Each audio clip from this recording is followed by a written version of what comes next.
खुशामद पसंद है, अपनी तारीफ पसंद है, दान दक्षिणा पसंद है, जो लोगों से दिन रात पूजा अर्चना करवाते रहते हो। दूसरा सवाल हो गया। तीसरा सवाल, क्या तुम सदैव भूखे रहते हो, जो लोगों से मिठाई, दूध, हलवा, पूरी, खीर, घी खाते ही रहते हो। चौथा सवाल, क्या तुम मांसाहारी हो, जो लोगों से निर्बल पशुओं की बलि चढ़वाते हो। चौथा सवाल अहम सवाल है, हे ईश्वर, क्या तुम मांसाहारी हो, क्या तुम जानवरों की आंत तोजड़ी खाते हो, जो हमेशा तुम बलि मांगते हो और निर्बल दुर्बल पशुओं की बलि चढ़ा करके तुम अपने आप को खुश करवाते हो। पांचवा सवाल, क्या तुम सोने के व्यापारी हो, जो मंदिरों में लाखों टन सोना दबाए बैठे हो। हे ईश्वर, क्या तुम सोने के व्यापारी हो। आज व्यापारियों को भी लग रहा होगा हमसे बड़ा व्यापारी तो भगवान निकला।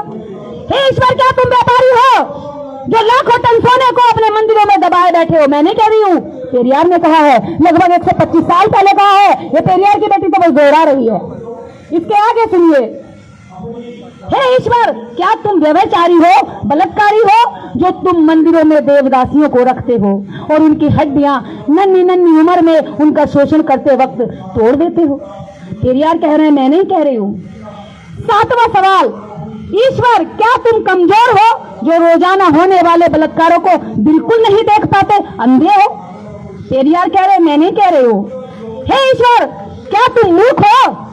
हे ईश्वर, क्या तुम मूर्ख हो, जो दुनिया के देशों में गरीबी भुखमरी होते हुए भी अरबों रुपए का अन्न, दूध, घी, तेल बिना खाए ही नदी नाले में और बहा देते हो, बर्बाद कर देते हो, संसाधनों का नाश कर देते हो। नौवां सवाल, हे ईश्वर, क्या तुम बहरे हो। हे ईश्वर, क्या तुम बहरे हो, जो बेवजह मरते हुए आदमी बलात्कारी होती हुई मासूमों की आवाज नहीं सुन पाते। हे ईश्वर, क्या तुम बहरे हो, निर्देश यहाँ से चीख चीख के अपने समाज के अधिकारों की मांग करती है और तुम उनके अधिकार ही नहीं दे पाते। हे ईश्वर। 10वां सवाल, क्या तुम अंधे हो, जो रोज अपराध होते हुए नहीं देख पाते हो। अंधे भी हैं। इसके आगे 11वां सवाल, क्या तुम आतंकवादियों से मिले हुए हो। क्या बड़ी बात कही है। हे ईश्वर, क्या तुम आतंकवादियों से मिले हुए हो। किसी व्यक्ति से बात नहीं हो रही है यहाँ पर, सीधी ईश्वर के साथ पेरियार के सवाल हो रहे हैं और बीच में कोई आएगा तो ये खबरदार, यहाँ भगवान से सीधी बात हो रही है, बीच में किसी को आने की जरूरत नहीं है। अगर वो भगवान का एजेंट बन के आना चाहता तो आ जाए, फिर सारे केस मुकदमे हम उस पर करेंगे। इसके बाद, क्या तुम अंधे हो, जो अपराध को होते हुए नहीं देख पाते। क्या तुम आतंकवादियों से मिले हुए हो, जो रोज धर्म के नाम पर लाखों लोगों को मरवाते हो। हे ईश्वर, क्या तुम आतंकवादियों से मिले हो, जो रोज लाखों लोगों को धर्म के नाम पर मरवाते हो। 12वां सवाल, क्या तुम आतंकवादी हो। क्या तुम आतंकवादी हो, जो चाहते हो कि लोग तुमसे डरें। ऐसे करता है ना आतंकवादी, मार दूंगा, नोक दिखाता है, तलवार दिखाता है, चाकू छुरी दिखाता है और कहता है चाकू छुरियां तेज करा लो। यानी कि आतंकवादी का मकसद होता है कि लोग मुझसे डरें, मुझे माने। यह हत्याएं करता है। भगवान भी ऐसे ही करता है कि मुझे मानो, और उसे ना मानो तो लोगों को मारा जाता है। आज देश के अंदर जबरदस्ती जय श्री राम भी बुलवाया जा रहा है, आप देख रहे होंगे, मॉब लिंचिंग हो रही है। इसका अगला 13वां सवाल, क्या तुम गूंगे हो, जो एक भी शब्द नहीं बोल पाते, लेकिन करोड़ों तुमसे लाखों लोग सवाल करते और एक भी जवाब नहीं दे पाते।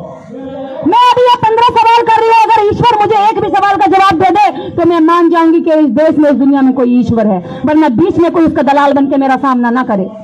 इसके बाद 14वां सवाल, क्या तुम भ्रष्टाचारी हो, जो गरीबों को कभी कुछ नहीं देते, जबकि गरीब पशुपत काम करके कमाए गए धन की पाई तुम्हारे ऊपर निछावर कर देता है। कितनी सोचने वाली बात है। क्या तुम भ्रष्टाचारी हो। इस बात को अधिकारी कर्मचारी बहुत अच्छे से समझ रहे होंगे, क्योंकि जब हम काम करते हैं तो सरकारी योजना में भ्रष्टाचार होता है। अमीर ले जाते हैं गरीब का कार्ड बनाकर। आज भी हजारों लोग ऐसे हैं जो नौकरियां कर रहे हैं। एक तो एमपी बन गई एससी का सर्टिफिकेट बना करके। तो भगवान भी मिला हुआ है इन भ्रष्टाचारियों के साथ कि इन्हें भ्रष्टाचार करने के लिए कहता है कि जा एससी का सर्टिफिकेट लगा ले, जो ओबीसी का सर्टिफिकेट लगा ले और इनका धन और इनकी सीट छीन के ले जा, इनको लूट के ले जा। तो ये सवाल भगवान से हो रहे हैं, भगवान क्या तुम भ्रष्टाचारी हो, जो तुम सारे काम अमीरों के लिए करते हो और गरीबों के लिए कुछ नहीं करते हो। 15वां सवाल, सबसे बड़ा सवाल, क्या तुम मूर्ख हो, जो हम जैसे नास्तिकों को पैदा किए जा रहे हो। वाह क्या बात है। हे ईश्वर, क्या तुम मूर्ख हो, जो हम जैसे नास्तिकों को पैदा किए जा रहे हो, जो बहुत बड़ी बात है। ईश्वर नहीं आएगा, अभी देखना कल एफआईआर भी होंगी तो ईश्वर नहीं आएगा, ये जनता आएंगे। हो सकता है यहाँ बैठे हुए लोगों के खिलाफ कैसे वो आ जाए फरमान जारी, सर घर से अलग कर दो, तन से जुदा कर दो और हम 10 करोड़ रुपए देंगे। अगली लाइन सुनिए, अभी आखिरी सवाल और पूरी लाइन सुनिए। क्या तुम मूर्ख हो जो हम जैसे नास्तिकों को पैदा किए जा रहे हो, जो तुम्हें रात दिन खरी खोटी सुनाते हैं और तुम सुनते रहते हो, तुम्हारे अस्तित्व को नकारते हैं और तुम उसको चुपचाप बैठकर देखते रहते हो।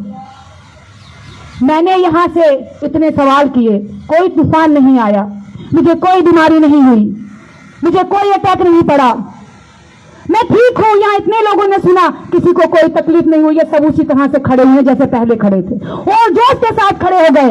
पहले हमें इंसान बनना है, हमें भगवान की जरूरत ही नहीं पड़ेगी, हम एक दूसरे से प्रेम कर सकते हैं। दूसरी बात, हमें कहा जाता है कि ये लोग तो नीचे रहने के लिए पैदा हुए हैं, लेकिन अगर जिस दिन इस भगवान के नाम का शोषण बंद हो गया, कि पेरियार ने एक बात और कही है, भगवान का जन्म मूर्खों ने किया है, फिर 4 भूतों ने किया है और मंद बुद्धि लोग उसको मानने का काम करते हैं। तो अब आप देखें ना, आप कौन सी लाइन में खड़े हुए हैं। इसी बातों के साथ यहाँ पर उपस्थित सभी लोगों का, मीडिया का खासकर मैं तहे दिल से शुक्रिया करती हूँ। मैं सबका नाम ले रही हूँ, समझ लेना, सबका नाम ले रही हूँ मैं यहाँ से, और मैं आपका शुक्रिया अदा करती हूँ। और शुक्रिया अदा करने में यहाँ मैं प्रशासन का भी शुक्रिया अदा करूंगी कि आपने हमारे कार्यक्रम को, यहाँ प्रशासन के लोग खड़े हुए हैं, उनका भी शुक्रिया अदा कि आपने हमारे प्रोग्राम की पूरी तरीके से देखरेख की और यहाँ पर किसी भी तरह का कोई ऐसा अनहोनी नहीं हुई जिसकी हम पहले से सोच कर आए थे, क्योंकि हमें पहले से कई सारे ऐसे हिंट दिए जा रहे थे, लेकिन अच्छे से हो गया। सभी लोगों का बहुत बहुत धन्यवाद, शुक्रिया। और राहुल नागपाल जी का विशेष धन्यवाद, आज का मंच उन्होंने बहुत अच्छे से संभाला, जैसे वो अपनी कविताओं को संभालते हैं। कविताओं के साथ मैं आपको संबोधित करने के लिए आमंत्रित करूंगी कि अब आखिर में क्या कहते हैं।